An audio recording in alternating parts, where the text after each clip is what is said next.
Fikiria kuwa mzazi tajiri na maarufu duniani, lakini unaamua kumweka mbali mtoto wako wa kumzaa. Hiki ndicho kinachodaiwa kumkumba gwiji wa filamu Jack Chan. I say.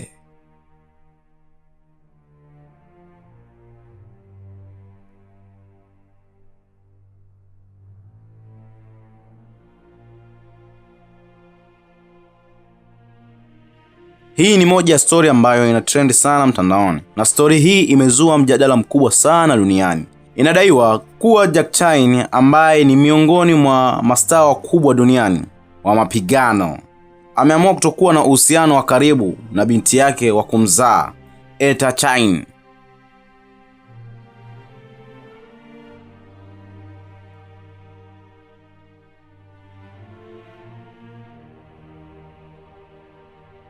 Taarifa zinaeleza kuwa sababu kubwa ya mgogoro huu ni tofauti za maisha na maamuzi binafsi. Etta aliwahi kuwa wazi hadharani kuwa hana mawasiliano mazuri na baba yake mzazi Jack Chan, na kwa muda mrefu amekuwa akiishi maisha yake ya kawaida nje ya spotlight.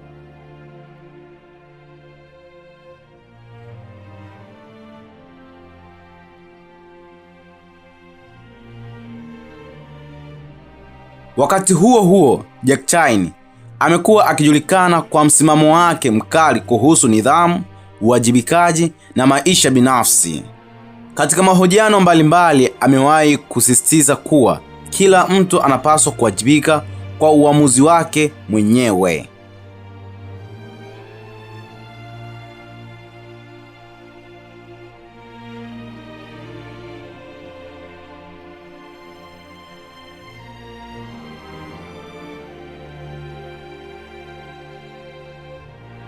Watu duniani wamegawanyika katika mitazamo miwili. Kuna wanaosema mzazi anapaswa kusimama na mtoto wake bila kujali hali yoyote ambayo mtoto anayo. Lakini kuna wengine wanaamini kila mtu ana haki ya kuchagua maisha yake mwenyewe na kubeba matokeo yake mwenyewe. Hii imefanya mjadala huu kuwa mkubwa sana kwenye mitandao ya kijamii.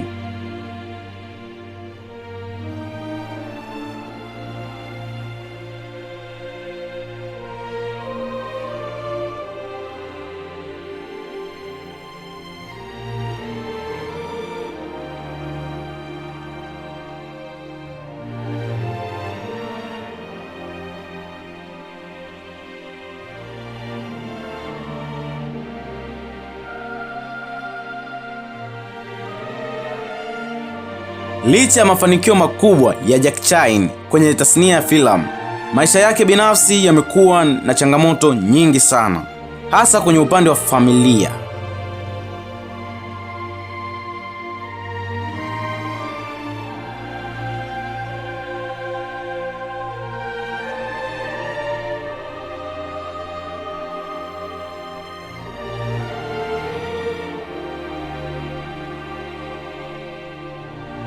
Swali linabaki, je, mzazi anapaswa kuamua maisha ya mtoto wake au kumwacha achague njia yake mwenyewe?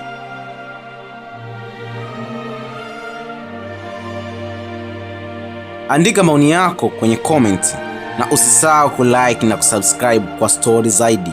Msimuliaji wako ni Hamis Kopa ama Kopa Hamis.